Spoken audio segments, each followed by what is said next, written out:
नमस्कार बच्चों, कैसे हैं आप सब लोग। अच्छा, तो आज हम अपने पाठ की ओर बढ़ते हैं। अभी तक हमने ग्रामर में थोड़ी सी चीज़ों को जाना, यानी जैसे कि हमने शुरुआत किया था स्वर और व्यंजन से। इसके बाद हम आकर मिले थे अपनी मात्राओं से। अब जब स्वर और मात्राएं इन दोनों को हमने जाना समझा, तो अब हम चलते हैं अपनी पुस्तक की ओर, यानी आपकी पुस्तक। क्या है आपकी पुस्तक का नाम? वट वृक्ष, यानी हिंदी पाठ्य पुस्तक। और ये कौन सी कक्षा की है? कक्षा 5वीं। तो इससे आपको समझ में आया होगा कि अब हम जानेंगे हिंदी पाठ्य पुस्तक, यानी आपकी लैंग्वेज, यानी हम उसमें अब सीखेंगे कुछ नया और कुछ अनोखा।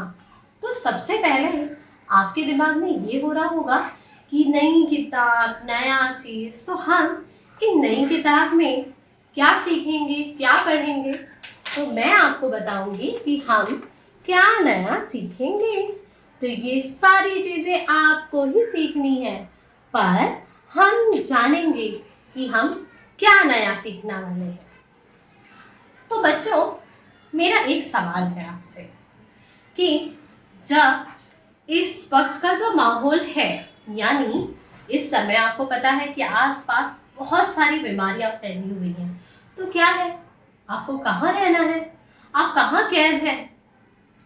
बहुत सही कहा आपने कि आप लोग कहाँ हैं इस वक्त? अपने अपने घरों के अंदर। क्यों?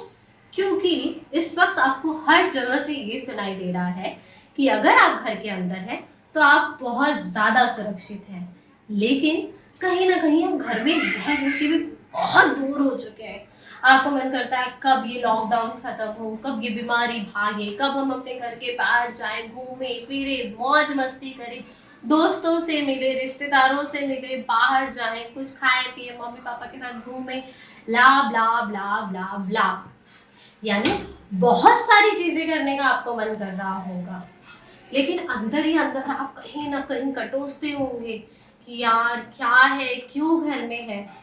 बहुत सही, जिस तरह से इस वक्त आप फील कर रहे हैं उसी प्रकार से जब हम किसी पक्षी या जानवर को कैद करके रखते हैं तो वो भी इसी प्रकार महसूस करते हैं। तो बच्चों, जैसे कि इस वक्त आप लॉकडाउन में हैं, लेकिन आप लोगों ने न्यूज़ सुनी होगी, कहीं देखा होगा, समझा होगा कि पक्षी देखो इस समय कितने सुंदर चहचहा रहे हैं, घूम रहे हैं। कहीं पे न्यूज़ आ रही है कि कहीं पे मोर बाहर निकला है, कहीं पे कोई जानवर बाहर निकल रहा है, लेकिन इस वक्त तो एकदम फ्री है, वो एकदम आज़ाद है। उन्हें ऐसा लग रहा है वाओ, क्या बाहर का माहौल है, लोग हमें परेशान करने के लिए नहीं है।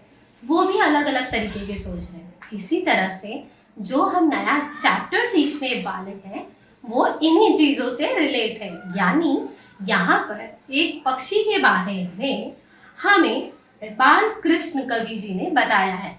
उनका कहना ये है कि किस तरह से उन्होंने एक पक्षी की भावना हमारे तक अपने शब्दों में, यानी कि अपनी कविता द्वारा हमें बताने की कोशिश की है कि एक पक्षी को किस प्रकार से पिंजरे में बंद रखा गया है और वह पक्षी उस पिंजरे से उड़ना चाहता है और अपनी आज़ादी की चीज़ों को बयां करना चाहता है कि उसे उस पिंजरे में कैद रखकर कैसा लग रहा है, और जब वह बाहर उड़ेगा तो उसे कैसा प्रतीत होगा। तो बच्चों, जिस तरह से मैंने आपको बाल कृष्ण कवि के बारे में थोड़ी सी चीज़ बताई, यानी उन कवि के बारे में मैंने आपको यह बताया कि उनकी एक कविता है जिसमें हमें यह बताया जा रहा है कि वह पक्षी यानी बाल कृष्ण जी उस पक्षी की भावना अपने द्वारा हमारे तक पहुंचाने की कोशिश कर रहे हैं। वो बताना चाहते हैं कि जब वह पिंजरे में बंद है तो उसे किस प्रकार महसूस हो रहा है, और जब वह आज़ाद होगा तो उसे क्या होगा।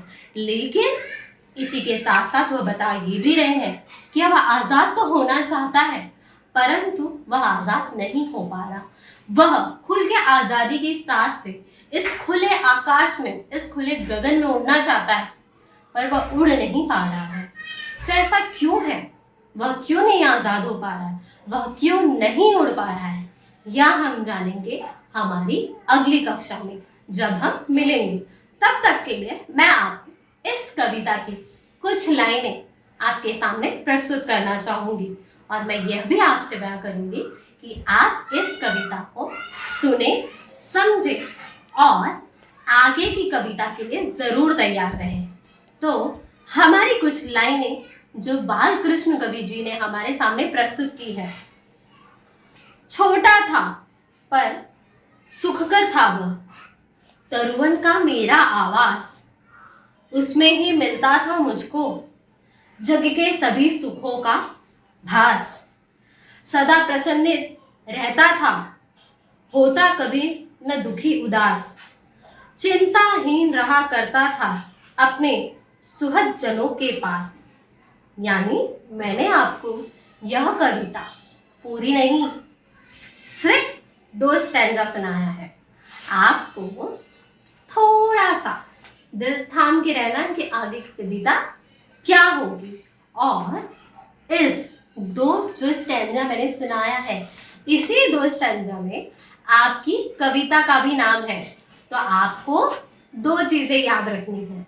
अगली कक्षा में मुझे ये बताना है कि इस कविता का नाम क्या है, और दूसरा यह बताना है कि वह पक्षी क्या कहने की कोशिश कर रहा है, यानी बाल कृष्ण कवि जी उस पक्षी की कौन सी मनोभावना हमारे तक पहुंचाने की कोशिश कर रहे हैं। तो बच्चों, आप हमारी अगली कक्षा के लिए इसे सुनकर, इसे देखकर, इसे समझकर जरूर तैयार रहिएगा। तब तक के लिए धन्यवाद।